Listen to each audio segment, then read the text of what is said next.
There's also a broader range of environmental contributors that have been determined to increase risk for developing schizophrenia in vulnerable people.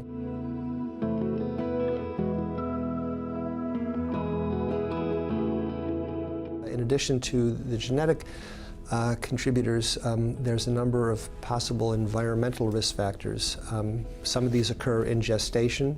So if the mother is exposed to some toxins, let's say they abuse drugs, let's say they get the measles or some kind of viral infection while they're pregnant, if they're undernourished because of some kind of starvation or other type of crisis that's in the environment, if there's a traumatic delivery at birth, hypoxia, brain trauma that occurs during a delivery, and then early in life, if there's some type of severe deprivation that occurs to the infant, these are contributors.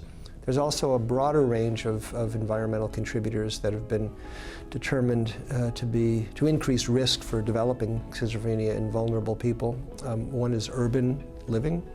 Another is being an immigrant to a new culture where you're not easily or readily assimilated, but you're maintained as sort of a separate. Recreational drug abuse or drug use.